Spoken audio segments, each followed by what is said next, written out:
Hello, it's Kit. I think the camera's on. Part 3 of this little book we're making. I was telling you that the measurements of this, was it this book? No, wait a minute, where were we? I think we were on the little book, weren't we? Let me go back. This book. The measurements of this book. I have too many books. Okay, this was 1, 2, 3, 4, 5, 6, 7.5 inches. 7.5 inches by 2 1/4, and it is scored every 1 1/4 inch. And then folded up like an accordion. And then I've just stamped journaling lines on it and did some off stamps where you stamp your stamp off and then on to give it just a faint hint of the stamp. And that goes in this little section here. So I think that's where we left off. In the meantime, while my batteries were charging, I've changed clothes, I've washed my hair, so I'm trying to remember. I think that, no, you know what? It was this one, wasn't it? Oh, I don't know. Let's do this real quick, just in case. Again, this is a set of tags, and this is a stamp with one of those little resin bubbles over it, and I just put it on there. Haven't added much bling yet, but did that little thing there because it was at my fingertips at that point in time. So this was the tag setup that we already talked about.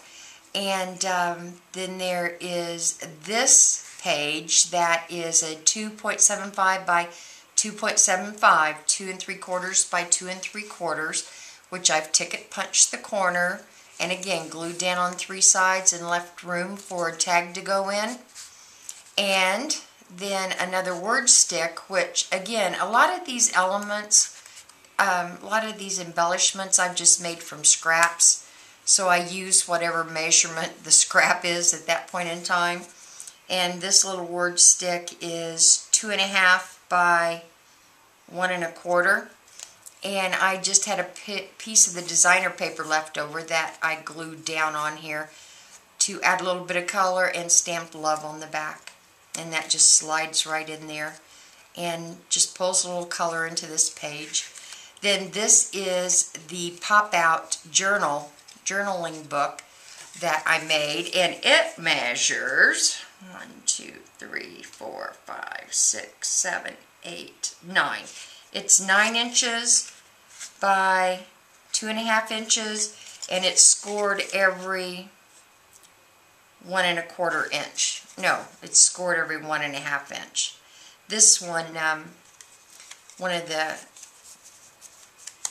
pages is a little short just because that's the scrap I had left. But and then what I did was I decorated it with stamps. It hides the knot that's on the inside there, and I just glued down the end page to each of the pages.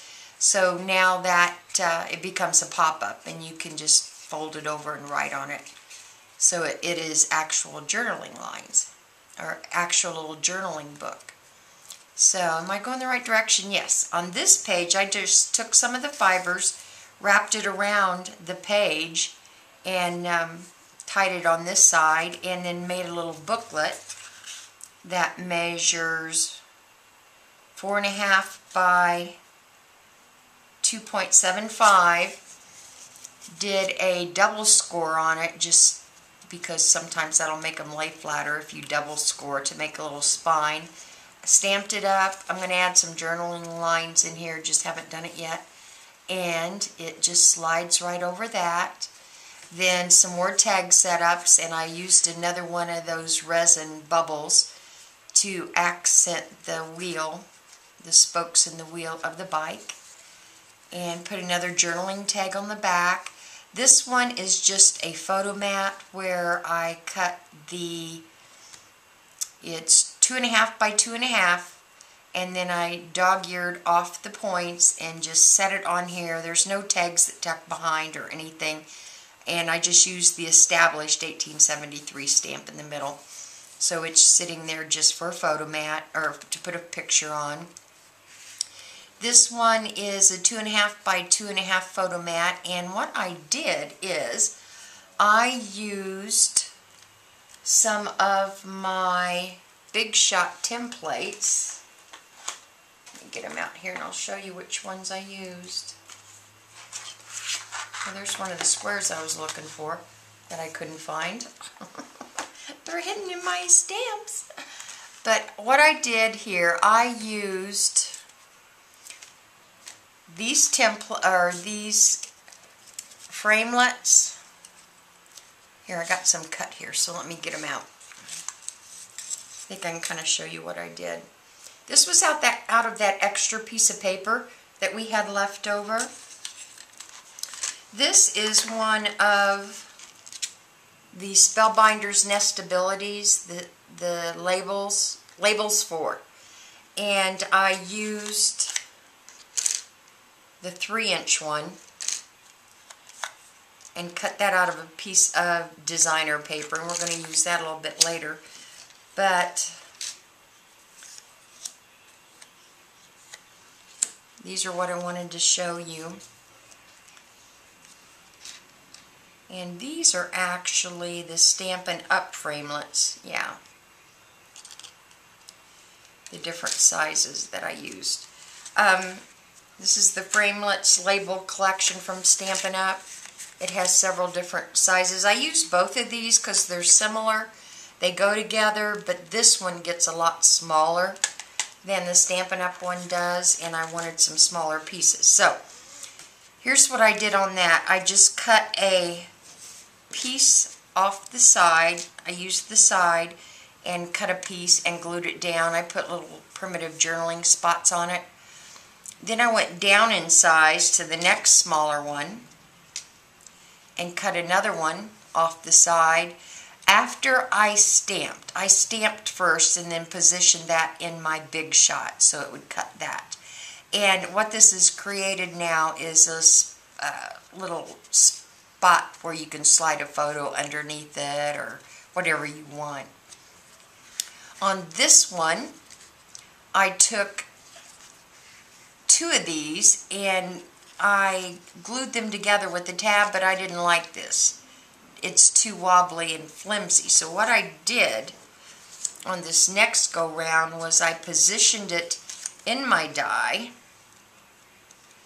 folded. Was this the die I used? Sure was. Okay, I folded my paper in half and positioned the fold at the top here and cut it so that this is a lot sturdier now to use for a flap. And the flap itself that I'm still going to decorate and put on here was this die from the Spellbinders collection where I folded it in half and just cut it. And this is going to glue on here as a decorative element once I get it all decorated up. So it's going to look like this, but using this technique because it's a lot sturdier than this. If you like this, fine. It's 2 separate ones, and the tab is the only thing holding it together. On this one, it's all made in one cut with the tab as a decorative element. It's not really going to hold anything on there. Okay?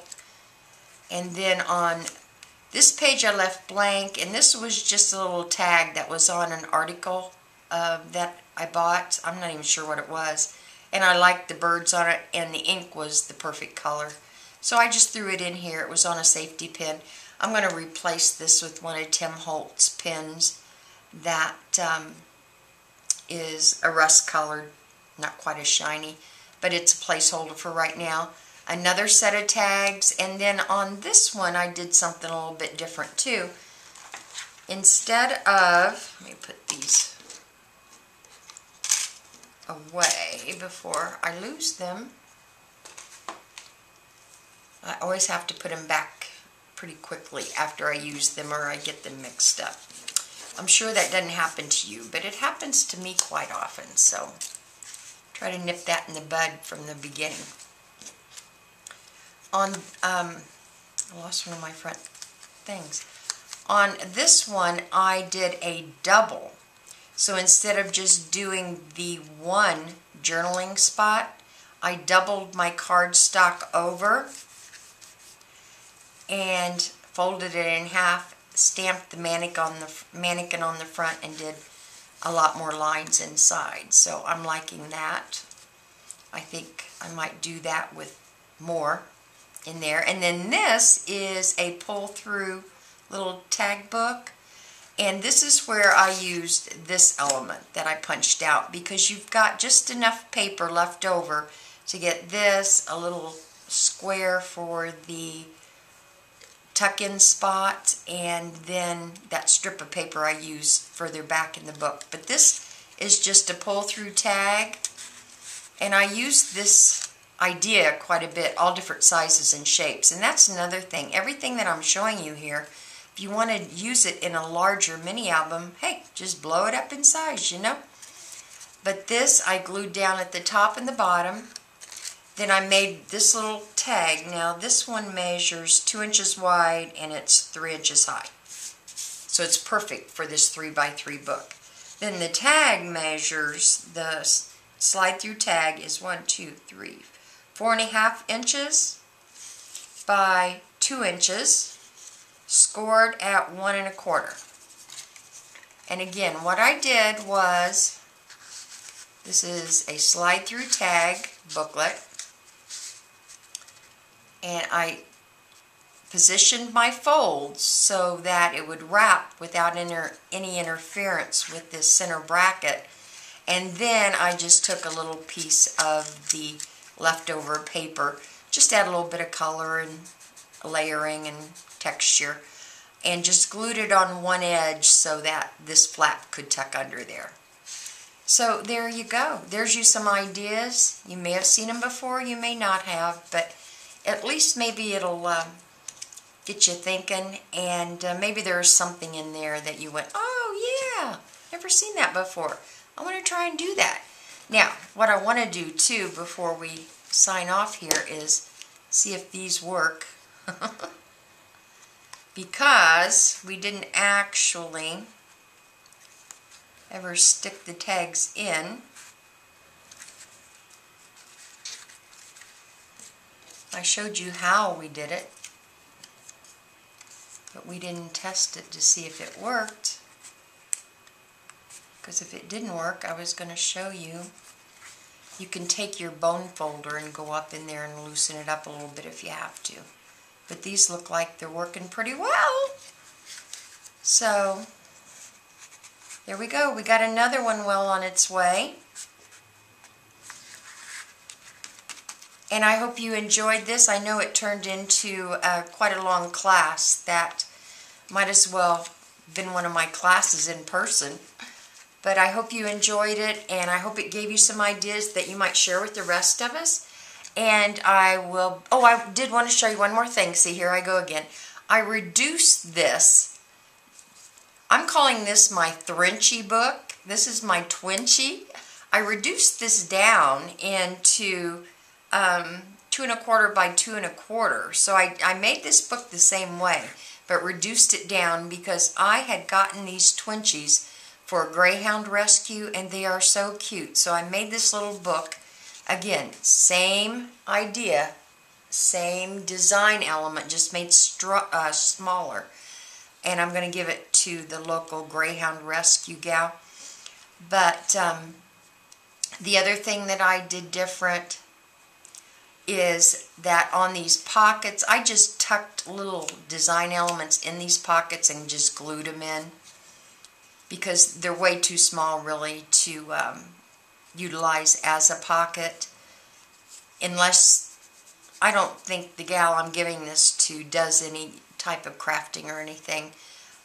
If it was somebody that did a lot, I might have left those in pockets and just tucked these down in, and you might have known what to do with it. But in this case, I just did a little bit different. So if you're giving it to somebody that doesn't know how to utilize all our pockets and our little design elements, go ahead and do them, but just glue them in there so they just become a pretty little feature of your album.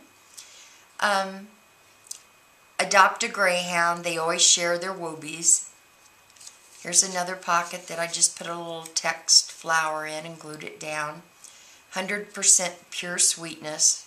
Greyhounds are the sweetest. Now, I'm a lab person myself. I love Labradors, but the greyhounds are smart and cute and sweet, and they're great pets to have too. So, and there's big greyhound rescue organizations here in Florida because of all the greyhound racing that went on. It's starting to disappear a little bit now, but now I did put a tag in this one, and I did not seal the pocket shut the normal way. I just punched 2 circles so that you've got this whole area to utilize for a tab, because now this tag is big enough that they could put a picture of a little greyhound on there if they wanted to. Left that as a photo mat. Adopt a 40-mile-per-hour couch potato. Isn't that cute? Oh, cute, cute, cute. Another one where I just glued in a text flower. It's have a silly good time with an adopted greyhound, because they are very, very, excuse me, funny dogs.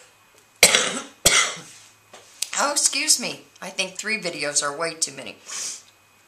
They have a great sense of humor, and they're just sweet and fun to play with. Then I did put another tag in this one, and lost the race but won our hearts. Again, another just little decorative element tucked in a pocket. So aren't these cute? And this is just a smaller version of what we just did, and it's perfect for twinchies. So if you've got a lot of twinchies that you'd like to put together in a book, this is the ideal way to do it too.